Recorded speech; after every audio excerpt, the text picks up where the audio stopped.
Hello, ladies and gentlemen, and welcome to Mad Cards. I am the winner of your One Piece pre-release tournament, and I am going to be breaking down my deck for the Crocodile One Piece TCG.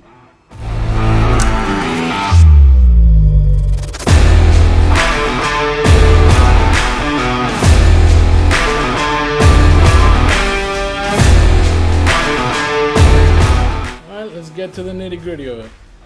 First, this is our leader, Crocodile. Top card of the current meta, who is being reigned supreme by all the green Captain Eustace kids. Thankfully, this exists to prevent those guys from rampaging through the current meta, which is your starter decks. I'm going to run you to the deck and give you an idea of how it works. So to get started, we use 4 laws, which is a 1-cost blocker. Nothing special, just cost 1, blocks a card. Believe it or not, though, this is one of the main reasons why you'd win a tournament. Reason for it is simple. It's a low-cost card that can protect one of your main combo pieces, and I'll go over that when I get to it. But being able to protect those combo pieces is what's going to get your board going and let other decks not be able to catch up to the speed that you're running. As far as blockers are concerned, we also have Boa Hancock. Now, this card is special simply because of the trigger effect. If you draw it in your life, you'd be able to bring her out for free. And she is an excellent blocker. However, she is a 3 cost, and for a blocker, that's a little steep. So it's always good to, if you have it in your hand, keep it there as a counter, as a last resort. Okay. Final one of our blockers is the super rare of the deck, which is Crocodile himself. At 6,000 attack, this card is very difficult to get over, and he can block. And if you put a Dawn on him, this bad boy sends one of your opponents 2 or lower cost to the bottom of their deck. You know what that means? No blockers. Their blockers are bye-bye. And after you block, you can always counter and keep them alive. As a blocker, saved my life a lot in this tournament.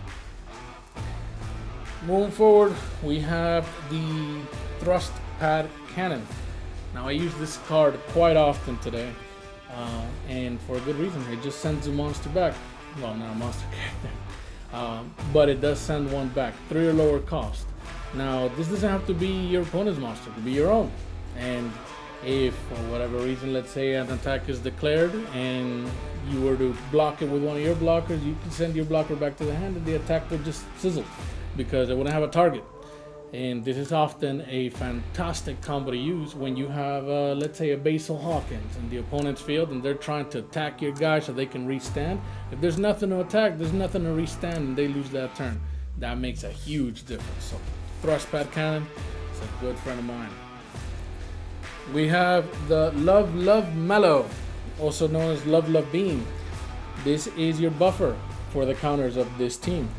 It's going to grant your leader character or one of your characters 4,000 attack during a battle, and then you'll draw a card if you have less than 3. On a normal day, you get any of your characters can do a 1 or 2 cost, get the 4,000. But this guy, if you have 3 cards or less in hand, you get to draw another card. Keeps your momentum going. So big plus for me. Love this card. Moving forward with the what I like to call the Kuma engine. Okay. We have 4 of the Bartolomeo Kumas that are going to organize the top of your deck. Now, if you're a little more familiar with the game, you kind of take a look at the field. You're like, man, you know what I really need? Any one of these. Well, this very low cost 2 card will let you take a look at the top 3 of your deck, figure out which one is the one that you want, and you can put them back in any order. Or you don't want any of them, send them to the bottom of the deck, get a fresh new topper. Guys were the Thrust Pad Cannons. Now here's the main combo piece of the deck, in my opinion, who won me every match. Send tomorrow is bad boy right here. You attach a Dawn and you rest another 2, and it'll search one of these guys from the deck and play it for free. No paying its cost, no nothing. At the current level of the meta, this is ridiculously broken. Why? Well, I can keep this guy inactive, use his effect, won't rest him. I just get a pacifist style. I can do that every turn. I can get 4 of these guys at the end game, and dealing with them is tough. They have 6,000 attack, And usually you want to get rid of something that can hurt you, a block, or you want to get rid of a card that has a fantastic effect. These guys are vanillas. So it feels like a waste of a resource to try to deal with them. But you must, because if you don't, they will trample you. Alright, moving on. We have Sable. This is one of the better cards of the deck, and I'll explain why. This will let you send one 7 or lower cost card from the field back to the hand. It doesn't have to be your opponent's, it could be your own. That could be useful sometimes, but in most cases, sending this back, an opponent's card back to the hand, it's gonna really discourage them. As you know, when you play anything, it's got summoning sickness, and that summoning sickness will not allow them to attack. So if they've already waited out their turn for summoning sickness and you send them back, they're gonna have to wait another one. That's really detrimental for a lot of decks. One of the better combos of this deck comes with your leader. Now your leader's effect is you take 4 of your Dawn and you return them to the Dawn deck. And if you do that, you can bounce a 5 or lower card from the field to the hand. Now if your opponent has a very prominent field and it's very difficult to get rid of what he has, if you were to tap 4, play Sables, send something back, and then take those same tap 4, send them back to the deck, and you can bounce another card back to the hand, man, you just set them back at the very least 10 Dawn. That's a winning maneuver. Now, a bit underrated, Marshall D. Teach Blackbeard. He returns 1 character level 3 or less to the owner's hand. That's most characters nowadays. And to be quite honest with you, if your opponent has a blocker that's preventing you from winning the game in just a quick second, this is the guy to do it. He'll send it back. He'll send back a lot of other things too that are very nasty. And if you're playing against a Straw Hat player, this guy can take your opponent's most of their deck and just send it back to their hand. Blockers, Namis, you name it. Now, as far as returning cards, this is the main card of the game, or of the deck in particular. It's Don Flamingo, Dofi. He sends a level 7 or less to the owner's hand. Now, since most cards in the game are 7 or less, and there's only a few handful that are more than 7, this guy sends pretty much everything back. And with a 7,000 attack power, he's very difficult to get rid of. And when it's time to attack, he's very difficult to block. So having one of these guys in the late game is good. Don't let yourself get pushed into playing it though, because it's a lot of mana and that could set you back significantly. Now when you have something valuable in your grave and you need to retrieve it, this is the guy to do it. You get Komura, pay his cost, you get something from the graveyard that matches the 7 Warlords or the Thriller Bark Pirates, which don't exist currently in the game, so that's fine. But the 7 Warlords of the Sea is pretty much every other card in this current deck, and it will allow you to bring it from your grave to your hand, recycling most of the effects I just told you about today, and that will win you matches.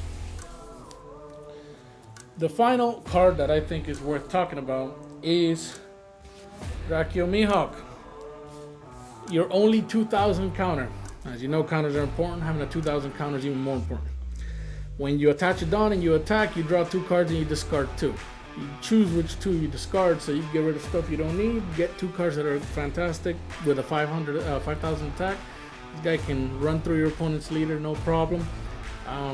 I didn't get a chance to use them often today, but while I have played before, I think that this is one of the better cards of this current deck. Now let's get into our vanillas, and as you know, vanillas are just quite simple. We got your boy Buggy with a 1 cost 3,000. Early game worth for a little extra damage, but not as good as Jinbei.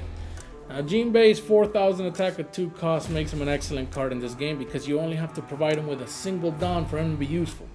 At 5,000 attack, he can take through the leader and most cards in the game, and if your opponent is using cards like Bonnie, who will help him search, cards like I'm not sure, anything rested that's below 4,000, which is a lot of little things here and there, this guy can get through them no problem, and has a low cost with a $1,000 counter.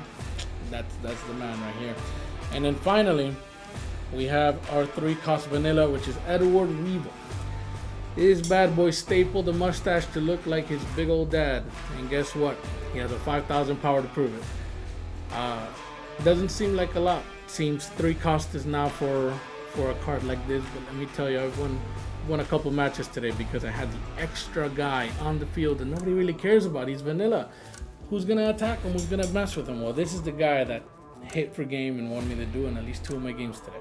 So don't sleep on him. That concludes the One Piece Crocodile breakthrough. I look forward to coming over for the next tournaments and locals that are going to be played here in the store. Remember, guys, whenever you need anything for your card games, always go to a quality shop. And over here, they have a very good quality shop. Don't forget to like and subscribe. Have a good night.